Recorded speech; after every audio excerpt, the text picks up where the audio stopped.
and Hardy on 98.5 The Sports Hub. Let's go. Hey, good morning, everybody. Good morning.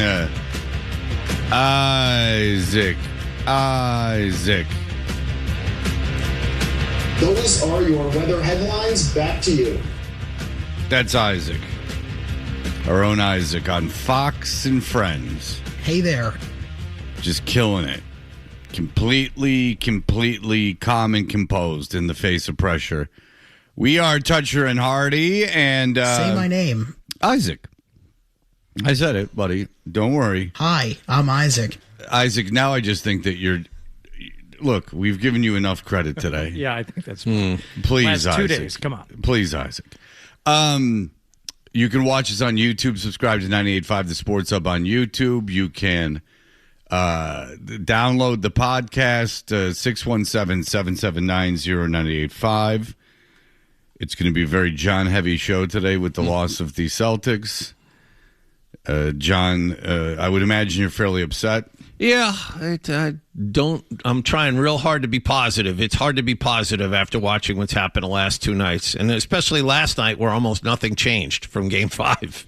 So they missed a lot of shots. They couldn't contain Joel Embiid. The Sixers wing players hit threes. It was a carbon copy of two games ago. So the Celtics have the better team, but they're not playing well. They're not playing well at all, and Philadelphia is playing really well defensively. You thought the Celtics were shooting poorly in games 4 and 5, and that the starters weren't getting anything done. Right. Holy crap. Yeah, 12 for 41 from 3 last night. Tatum and Brown are isolating on wings and trying to do it all themselves. Meanwhile, Philadelphia is calmly moving the basketball, finding open guys.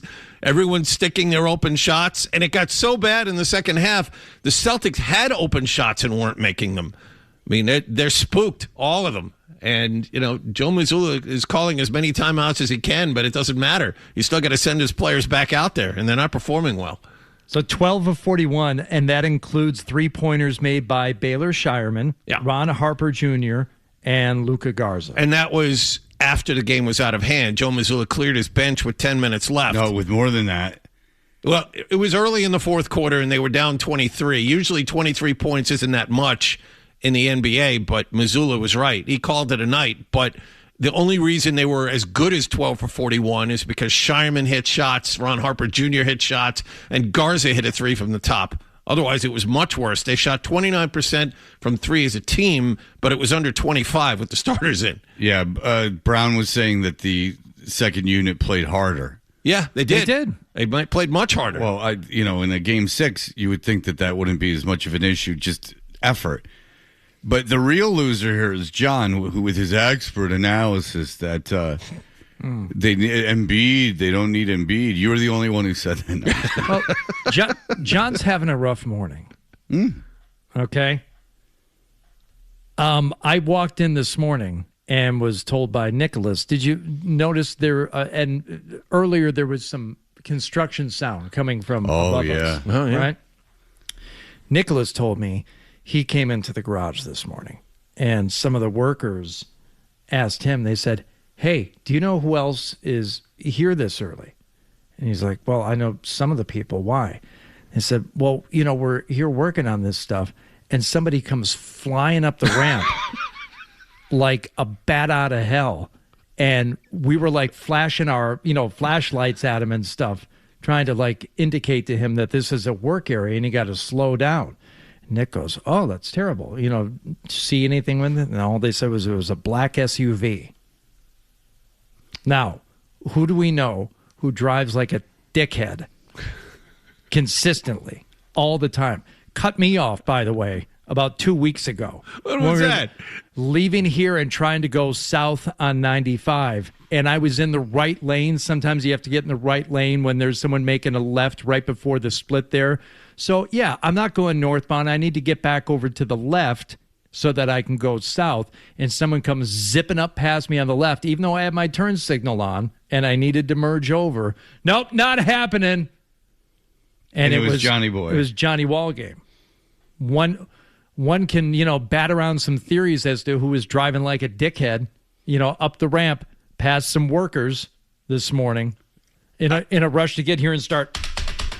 The Celtics Well, lost. you gave him such a hard time about being they late. Really Did lost. lose. That's a good imitation. I type very loudly. You were making a big deal about him being late. Perhaps you you would have been responsible for any deaths, really, Hardy, based on your shaming of him yesterday. I will tell you this: I saw those guys. Is that gaslighting? Did we determine what's going on here, making me feel bad about this? Yeah, what happens is when someone dies tragically, what you do is you spread the blame around to as many people as you can to shame others. All right. You use the death as an opportunity to take shots at your enemies. But I would also, the opposite of gaslighting, take a moment to point out the positive reaction of one Nicholas Gemelli, who did not rat anyone out. He just said, "Oh, I don't know." Nick knew fully well. Oh, I would have told him it was John, and then we would have had a good conversation because they probably listen a little bit at least. You think that they would be John's fault? It was very blinding, that light. Reminded me of your phone light yesterday. Yeah. More gaslighting. Yeah, that is gaslighting. All right, so those guys were playing very fast and loose, by the way. Not that they're doing anything wrong. I passed them too. They did not flash lights at me because I was not going fast. Right. But yesterday coming out, so what's happening is that there's a 3-floor garage here at this building. And you know how those things work. It goes up. Well, no, because the one at Lifetime goes down. So it goes up. And so you're going up.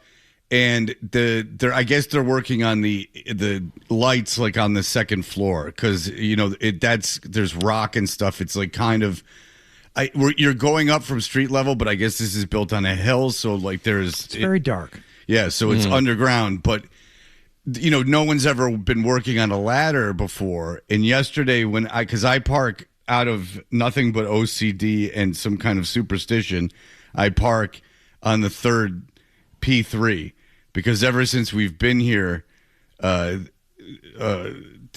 there's been turmoil, but it's all kind of worked out. So I feel that if I park on P3, that I'm not tempting fate. This is the reality. Yeah. I swear to God, I totally get that. Don't mess with a streak, man. It's working for you, right? And so because they told us to park on P3, and I listened to them, and I feel that in any way, if I'm appeasing karma, I will continue to do so. Even though I'm the only one in the morning now who parks at P3, even LBF has given up on it. So which is interesting in your otherwise oppositional defiance disorder personality. That's the one thing. That's the one rule you have decided to follow. And what's funny is that has occurred to me that maybe this is the rule to not start messing with, and because I'm a bad boy, I'm an anarchist, and so. Yesterday I was going down, and I didn't almost hit him or anything, but there did not have flashlights because it was light out, and they were working on a ladder that was by where you turn. I'm like, oh my God, because then I thought what if I was looking at my phone or going fast, because fast meaning 10, but going fast because. No one ever has been on a ladder there before. Yeah. And then I thought these guys are brave because I'd be crapping my pants to be up on a ladder, working on something on the ceiling and then have cars passing me by without any kind of cones or anything like that. So I did see him this morning, and it was funny because they were looking at me either incredulously or with some concern. And I was like, well, I don't blame them. It's dark, and they're working on a ladder. But now I understand that they had the hell scared out of them. Exactly. But I would suggest putting up for them some kind of flare. Not just indoors. Can't do that. But. Or what you do on the side of the road when you put up a sign that says work, just for their own safety, not for me. I don't mean listen, I'm not going to hit them, but I would hate to see them get hit. If I were John, I would have just the worst pit in my stomach right now, knowing that they could still be working when we leave here today, and you're going to have to drive past them. They're going to remember. What if we came in and John had committed vehicular manslaughter? It's going to happen one of these mornings. I mean, was it all worth it, John? I mean, you're going to lose your family. Ben, go ahead. because you'll be in jail. Hello, Benjamin. You are such an anarchist. You should start your own English band and be like Chumbawamba. Now, shout out YouTube and Twitch Nation. Gentlemen, I must remind you that Wallach is a bird of prey as an eagle, so he does have some dominance, and it is the springtime, so he's at heat, so he's got to get home to that. So there's just some smothering there, some death spiral. He's got to get right into it. So, but Wallach, you just go out there with a metal pipe and just hope for the best after today. All right, buddy, I love you. All right, Ben. Thank you. I'd be in there. What did the guy say yesterday? Death spiral. No. I'd be buried in it. I'd be buried in it. Yeah, you'd be That's buried what he in said, it. Buried in it.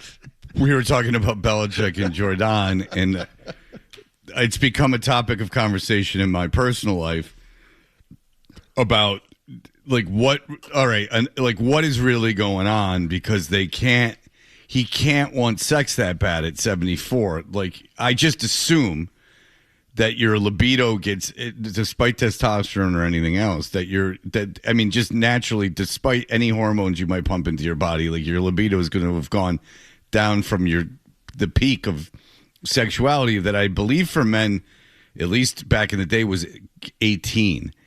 And so, what the motivation would be, and then a lot of, especially women I know, think it's like a femdom thing where he likes being humiliated financially, and I guess in other ways. Women are so interested in this because it's a younger woman with an older man, especially like a gross one. Because I think women are like, if we're losing to guys, older guys, this gross, like, this is a bad precedent. And so this guy called it, and he goes, like, Fred, you're out of your mind. He's smothered in it. He's buried in that thing. Yeah, he's buried in it. He's buried in that thing. He's buried in it. He's buried in it. He can't get out. He's buried. And the thing is, Nick had put in Fred's out of his mind, so I thought it was going to be someone yelling at me, and it was just the guy being really funny and talking about how Bill was just caught up in the sex. I was living there. And I was not having... And I was not going to debate him because he was so... He was on fire. He was... he was going. He was going pretty good. So there's some people whose minds are not going to be changed. Yeah. And that's a fool's errand. Yeah. It was... I learned my lesson. Not a fan of this Seinfeld, by the way. Dan, go ahead. Hey, my mom has like this glass porch, like with windows, and to keep the birds from hitting it, they like put stickers and hang string and stuff from it. Maybe you should put that near the guy on the ladder, and maybe Johnny Boy won't fly into him too fast. Yeah, they needed to think about that, and perhaps that's on building management for not knowing that, for everyone's good. John could have done that. They should listen more. Zoe just texted me, said, I'll buzz the tower on those workers on the way in. They won't care. They gave me a slice of pizza yesterday on their break. Did he spill that, too, in the studio? Or did he hold on to that piece of pizza? I don't know. Did he spill that on Beatle's laptop? He dropped that over there? We'll have to share that audio later.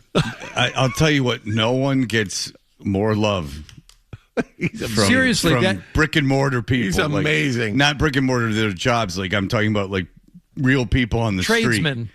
No, I didn't mean it that way. I meant it like, brick and mortar establishment as opposed to online. Oh yeah. So like Zolak, I don't read anything about him online, but like online, whatever, man to man in person. He gets more analog love. Yes, than analog anyone. love. Yeah, analog love than anyone. Yep.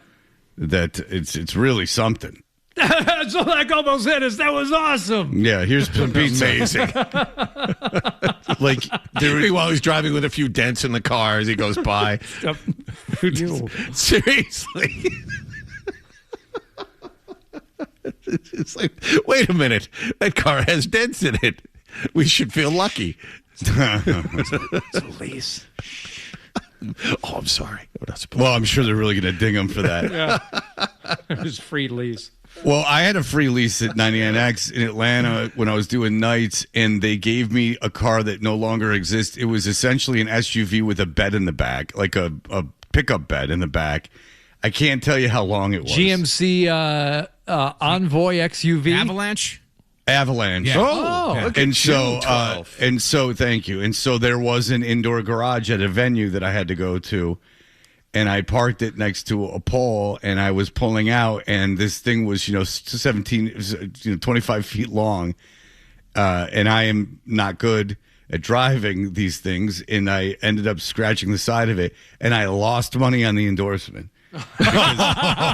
That's tough to do. And I didn't have any money. I boy. wasn't making a lot of money. And you were only paying what, the insurance on the car? I wasn't paying anything for the car because it was. I had auto insurance, but I wasn't.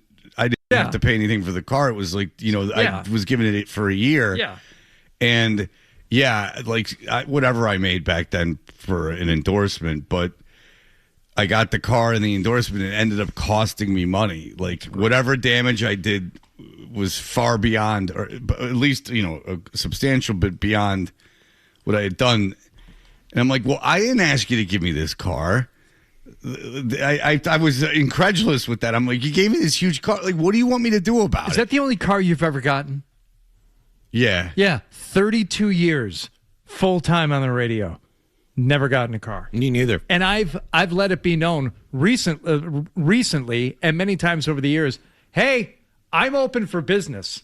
I need cars all the time, especially now with one kid driving, another one about to drive. I'm not saying the kid's going to take the car. I'm saying, hey, maybe me or Marcy, would they take one of our cars and need a car? Nothing. Never. Not once. Yeah, only one time for me. I think the midday show's been flush with cars. Yes? Just so. Oh, I thought Beetle had one too. No? Nope. I mean, Beatles got his guys there at well, I don't want to say for sure, but I think It doesn't matter. It doesn't matter. He's been taken care of, but I think as much as anybody does when you have a friend in the auto business, and I get it, they're still going to make money off of you. It's a business, but the here is a car for you to drive for 2 years that it will cost you nothing. That deal, no, never had that one. Yeah, but he played for the Patriots and does the games. That's got to be the main thing, right? Like they're associated with the Patriots broadcast or something like that in some way. I don't know. Seems like people have gotten cars in radio. No, they have. That haven't played for the Patriots. Well, in 2026, maybe you had to have played for the Patriots. I don't know. But, give Hardy a car if you're listening out there and you have a dealership, please. Don't give it to John. The thing's going to end up crushed like a soda can. Or if you have a decal of your dealership on it, it's just going to lead to people calling you infurious. Someone driving one of your cars just cut me off. When's the last time you got pulled over? It's been a while. Now, having said that, thank you. Now I'm going to have a target. 5 years? 5 3 years. years? At least five. At least five. When was the last time you got an inspection sticker? Mine expired in January. Do you know what they? It was like last year. What are you talking about? Do you know what'll happen when they go back, when you go get it inspected? They'll put it back for January. January. Yeah, because I do this every year. The reason I mention that is I get pulled over once a year and they say your inspection sticker is expired. And if it's in Newton, they'll go, oh, hey, Fred. And I'll go, hey. And I'll go, you got to go get your inspection sticker. I got a ticket for an expired inspection sticker in the Target in Watertown parking lot. Really? I came out to my car and there was a ticket under my windshield for an expired inspection sticker. But you might be able to relate to this. I never really drove drunk at all. I really didn't. I got pulled over drunk once in Atlanta, and I got real freaked out about it after that. And I was pretty good about not driving drunk. Well, how about impaired? No, I didn't really. I swear to God, I got real freaked out. I got cuffed and put on a front of a cop car and drunk, real drunk. Okay. And they let me go because of it's a good story. Maybe I'll tell it one day, but I don't know if I should tell getting onto drunk driving stories. And so there is that part of me that when I get pulled over, there is that sense of like, well, I don't drink. I got nothing in the car. I got nothing to worry about. All right. We'll be back in just a moment. We did mention the Celtics, so you can't ping us for that, but we will get well into the game coming up just a moment. Did you catch a game last night? What happened last night is brought to you by Leonard Hair Transplant Associates, where your hair doesn't have to be a game what happened. So change your lettuce and change your life with Dr. Matthew Lopresti at 1-800-GET-HAIR. Hardy, obviously the Celtics in a series that at least I just thought was a matter of just having to play the games, like play 5 games, much like a couple years ago when, they just cruised through everything. And if you asked Vegas, it was really the Knicks maybe a little bit of a difficulty, but other than that, it would just be losing to Oklahoma City or San Antonio in the final. But here we are, Game 6 in Philadelphia last night. Right, and look, from going back before we even knew who the Celtics were going to face, we had this discussion, and I don't know if I said it here. I know I definitely said it one night on TV with Kayla Burton when she and I both decided Philadelphia is that one team. There's something just rubs me the wrong way about it, and I don't know what Embiid's status was at the time, but it was mostly Tyrese Maxey, and thinking about what he can do in games. I wasn't thinking a whole lot about Edgecombe, and I was probably thinking back to years ago with Lowry being in there and that little tub of goo going off for 26 when he had no business doing and it, flopping all over the place. Yeah, and just bad. So I in no way predicted this, and I don't think anybody should, because the only team in NBA history, I learned this morning, to win a playoff series after losing 2 games by 30-plus points were the Minneapolis Lakers in 1959 against the St. Louis Hawks. Okay. So if you lose big to a team early on in a series, you don't come back and win that series. Mm-hmm. And it felt like last night after the hiccup here in Boston that the Celtics were going to go on the road and play in Philadelphia, and they were going to win and everything would be fine. And despite what happened in the third and fourth quarter, the Celtics kind of had control of this game early on. Jaylen Brown steps to his left. Pretty good look at a 3. Knocks it down. Wow. Boy, answering. Nobody was hitting threes. Now everybody is in this sequence. 38-36. Philly by 2. So it looked like for a moment they had righted the ship, and they had the cold start shooting early on, had the lead 38-36. That's when I feel like Philadelphia just went on a never-ending run after that point. And yes, Maxey was one of the guys. Maxey out of the left side, running through Embiid. Bounce pass, there's that backdoor cut. He falls away in the baseline and gets it to go. Big second quarter here, 33-point second quarter for Philadelphia. And it just didn't stop. They scored 38 points in the second quarter. They scored 38 points in the second quarter, and in the first half, they were missing shots, especially in the first quarter. They weren't lights out. Both teams were missing everything. That's the point. Philadelphia was missing shots. Philadelphia sat Joel Embiid for about 6 minutes there in the first half, and the Celtics lost DeAndre Drummond minutes. I mean, even with Embiid out, Philadelphia was the better team, and even with Philadelphia missing shots, the Celtics couldn't do anything at the offensive end.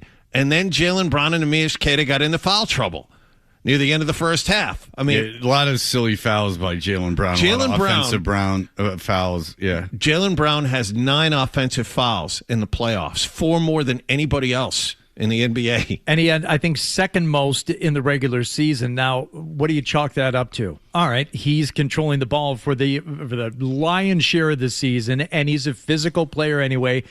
I kind of forgive him for the regular season offensive fouls. But for him to have the most at this point now, no. I agree with you, Fred. Committing a lot of silly fouls. The extension of that left arm when he's protecting the ball back with his right. NBA players. How many times do you have to do that and get called for it before you understand you're not going to be able to get away with that? And NBA players athletically are too good now. They see that coming. They'll flop a little bit. You saw Oubre do that on the baseline. Yep. You see NBA players can feel it coming. They'll launch themselves backward and draw calls. And Philadelphia has been very, very smart. Right. They've looked at film and like, all right, if this guy starts to do this, fall back a little bit, you'll get a call. Right. And sure enough, there you have it. You do it against Paul George, and the refs looking at it just as human beings, being like, oh, there's a couple of big guys, and they're just fighting. No, one of them's obviously flopping here. But Oubre is a great example. You do that to him, and he goes down, you're going to get the whistle. Joel Embiid. Yes, he has found his game. 17-point game, 82-65. That was a big possession, though. Can you make them nervous? Can you make this building nervous? Yeah. No. Can you get it under 10? Edgecombe dribbles in deep, throws back to Embiid, wide open at the free throw line, swish. Hitting those little 12, 15-footers. He was dishing it out last night when he had to. The offense did not stall when it got into Embiid's hands. The only time the Celtics really showed life after having that lead in the first and maybe early in the second, when they still had a lead, was when all the starters sat down for most of the fourth quarter. I thought it was the entire fourth, like you, Fred. John, they actually played 10 minutes left. They took 10, 11 minutes left. They take everyone out. Tatum was already out. He had a calf injury, which he said afterwards he's not worried about. And it's not the leg that he had the Achilles on. Right. Correct. So, they took out Brown. Missoula, after a timeout, took out Brown and everybody else, and I agreed with him. I'm like, none of you guys are getting anything done, and the game's pretty much out of hand, so fine. Yeah. Sharman, Garza, Harper. Pritchard, going to his left, behind the Garza screen, finds Harper, corner, three, got it. Timeout, Nick Nurse. Yeah. Because they got it to within 11, 12 points. Yeah, they got to cut it to a dozen. And they were playing with better pace, more energy defensively, more energy offensively. Pritchard to his right behind the Garza screen. Edgecombe in front of him. Pritchard switches to the left hand, shovels to Garza, who rolls right down the middle with a right hand slam, and the Celtics have run off 11 straight points, and they've cut this to 12. That was fun. Yeah, made it a bit of a game, but it wouldn't last. And Philadelphia still had their starters on the floor. Tyrese Maxey out at half court. Final 5:18 here. Celtics down by 17. Joel Embiid puts that body on Shireman. Spins, kick to the corner. Edgecombe, three. Good night. Yeah, margin is 20 again with 5 minutes to go. There are a lot of real bad warning signs here for the Celtics. Joel Embiid shot 6 of 18 last night, and it was no contest. He had 8 assists. He's passing well. The other part of it is the Celtics tried to change things up a bit. They threw a couple of double teams at Embiid, but he's smart enough finding open guys, and Paul George has turned back the clock about 3 or 4 years, and you saw him during the middle of the game take over, and that's not something the Celtics had counted on.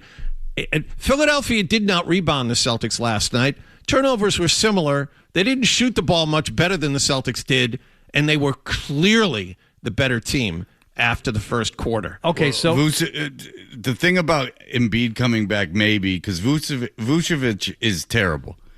He is a liability. He can't score and he can't guard Embiid, so you're in a bit of a trouble. So bringing back Embiid, I don't even know if you can play Vucevic. Ultimately, Keita's going to get into foul trouble, and you're going to have to bring him in. Yeah. My point is that, say Keita doesn't get into foul trouble, I mean, Can you play Vucevic? Or Vucevic? No, it's Vooch. You got it. Or Vucevic. I mean, can you play him? Because he can't score and he can't rebound and he can't defend. I agree with John, though. It's can you? You're going to have to. Because Keita's going to be in foul trouble. I'm just saying is that you made this move at the deadline to bring in a big three-point shooter, like a big guy that fits this 5-out offense that you're playing, and he can't shoot, and he can't guard bigs, and now you have a re-energized Joel Embiid who's guarding guys on the perimeter, and Nick Nurse talked after the game, John, and he said he didn't shoot well, but he was guarding guys at the perimeter, and he almost had a triple-double and this and that. But there's a real matchup issue with him that none of us saw coming. You thought it would have slowed the 76ers down, which it does. I mean, it slows them down. But the other stars on that team are able to still get theirs, and it just you don't have anyone that can take him even remotely one-on-one. And when he, just like in Game 5, when he's making those, jumpers from the free throw line, there's nothing, you can't stop him. That is a big problem, but it's not the big problem. No, it's not I'm just bringing up many problems. No, they have a lot of things, a lot of issues here. The Embiid problem on the defensive end is significant, but the bigger problem is on the offensive end. This team was so good offensively all year long, and now they can't get people open. And Tatum and Brown are having trouble taking guys one-on-one because guys like VJ Edgecombe and Paul George have decided to finally play defense. Yeah, in Philadelphia, they're saying this is the best Paul George has played in a 76ers uniform, and his defense on Jaylen Brown is part of it, a big part of it. It's interesting because it's a trope with the three-point shooting, and it's a trope with all these things. And, they won a title, and they've, overperformed this regular season, and you get sick of hearing people knock it, but there has to be an adjustment or a plan B. That is inarguable. Like if this isn't working and you lost Game 5 and it's not working in Game 6 in the second quarter where you're getting killed, you gotta have a plan B. You gotta be able to adjust, because now it's a Game 7, and I understand that this has worked all season, and maybe you give it a go again. But when you find out it's not working in an elimination game, it would be nice if you had a plan B, if you could make some adjustments. There's no, for instance, you see the Sixers throw the ball into Embiid, and then he will find an open guy to shoot a three. There's nothing like that in the Celtics offense. Demias Queta is not an offensive player. He's not a low post player you throw the ball into. He's not necessarily a good passer at all. So the Sixers don't have to worry about that. And if anything, it's going to be Brown penetrating into the paint and then looking for that guy on that Brown perimeter. can't get there. That's the problem. He can't get the ball into the paint to kick the ball out. There's no reason for anyone to leave their man on the perimeter. And Tatum can't either. Tatum looked slow last night. Tatum actually looked good in the first half. First quarter. But he didn't look. He had points in the first quarter. But after that, he did not look great. But the problem also is, Fred, you saw Tatum put it in his mind to take over the game in the first half. The offensive possession would be Tatum outside trying to make something happen, not passing the ball. Yeah. And the Celtics, he'd be 1 and out. Philadelphia would get the rebound and go the other way. You look at the Sixers, the ball movement 8 million times better. And heading into a Game 7, among all the problems the Celtics have, here's another one. Tyrese Maxey hasn't had that one game where he goes absolutely crazy. He's averaging 25 points a game or thereabouts in this series.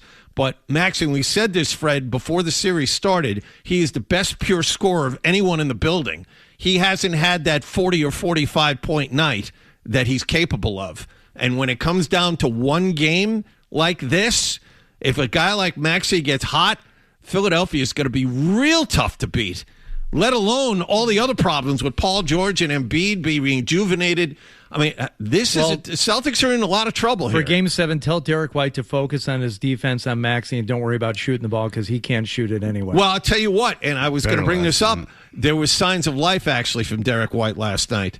He actually hit 3 threes. So which by itself, you look at it and go, all right, fine. Considering how poorly he shot the ball for about a month or two, that was a step in the right direction. So maybe he can springboard off that and play better in Game 7. But, I mean, Celtics winning Game 7, I don't know if that it's far from the sure thing. Oh, well, did he hit his first three and then miss his second three? I think that was the line for Derek White last night. So recency bias. And I know he hit a couple early, but I think he hit his first three, and then he was 3 of 6. By the way, dropping the bucket in a game where you were down, 20+ at points. But the free throws, again, Jaylen Brown at one point, he's 1 of 5. He ended up 2 of 6 on the night. All told, they were 9 of 16 from the free throw line. The other scary thing about the Celtics, you have guys with championship experience on that roster. There were periods of time in the first half when Philadelphia got off and running there and scored almost 40 points. They look tight. And you see Tatum's short on a free throw. Brown's short on a free throw, where you normally don't see that. Clang and front iron on a free throw. You don't usually, a guy like that, people like that with playoff experience. I mean, you have the NBA Finals MVP in the building. They looked nervous. Yeah. All right. We got a break. We'll be back. We can continue to talk about this. Also, the Knicks with a historic victory last night. A game where at a certain point, if they kept up the pace, they would have easily had 200 points. Yeah. If they had called off the dogs, though. It was a bit of an ass-kicking, maybe the biggest. And we had an almost fight in that game. Yeah, almost. Yeah. We'll be back in just a moment. Here are the headlines. You've been aggravated since we turned the mics on. I don't know what it is. I don't have time to think about that right now. Toucher and Hardy. It's ridiculous. The Sports Hub. We are Toucher and Hardy. Listen at the end of this segment for a chance to win a pair of tickets to see Shane Gillis at the TD Garden. And later today, we'll have tickets to see the Bruins tonight. The Celtics lose last night, but if they do win Game 7, their opponent has been decided. Yes, the New York Knicks were playing the Atlanta Hawks last night as the Knicks were leading 3-2 in that series in Atlanta. I'll just give you the scores quarter by quarter. Quarter one, Knicks 40, Hawks 15. At the half, it was 83-36. And it could have been way worse. It could have been worse. They could have easily had 100 points. Yeah, it was 78-30 at one point. It was really something. It's just, and during the third quarter, the Knicks they didn't let their foot off the gas until the fourth. Knicks had a lead trimmed down to 8 as Alvarado takes a late shot clock heave left wing, and he rainbows home a three-pointer. It's that kind of night for the Knicks. It's literally that kind of night. Well, rainbows home a three-pointer. That's New York. Boy, that's New York City. Huh? That's embarrassing. That's the Knicks, where it costs $500 for an upper-level ticket to round one. That's the guy they got calling that thing. There was a dust-up in this game, too. And Robinson just being held up. Brent Barnaby gets knocked down. Robinson wants to go at somebody. They're trying to separate two. Robinson really upset. The frustration's coming through for the Hawks right now. Robinson responding. He did not see what started it. Okongwu was doing an excellent job of trying to keep him away. Robinson, they pulled him away several times, but he keeps going back. Yeah. It was a cheap shot by Dyson Daniels while the two of them are standing next to each other during a free throw. Dyson Daniels, by the way, the runner-up for NBA Defensive Player of the Year last year. I mean, this guy's a pretty good player. And he just throws an elbow up under the chin of Mitchell Robinson and then takes his left arm and tries to yank it out of its socket by spinning away from him. I'd have been pissed, too. And it was like a weird time, too, because you're going to get eliminated. You're not winning that game. I mean, it had already been decided, so it's not like you're setting a tone for the series. And you just decided to, try to hurt a guy in an elimination game for you. And it was just really weird timing. But it did a good job of slowing the game down. Yes. A game that was decided, halfway through the second quarter, which it really was. I think I even heard a broadcast of it where they were saying, you never say games are over. The NBA is a fourth quarter league, but this game is over. And you got a guy out there who's trying to hurt someone and then just stopping the game. Because if you flipped around, during the many breaks of an NBA game, the Celtics game, and you put on the Knicks game, it was nice in a blowout to just have no activity for 10 minutes. I'm just counting during the middle of the melee there. I'm counting the coach to assistant coach ratio in the scrum. Right now I have it at 8-11 with the assistant coaches outnumbering the players. Yeah. The gray shirts and the black shirts. Yeah. Yeah. Yeah, you have both rows of assistant coaches got involved. They meekly hold everyone back. So many people working for these teams. Yeah. And they're all out there. Oh, this is my time to shine here. I get to stand on the court. This is great.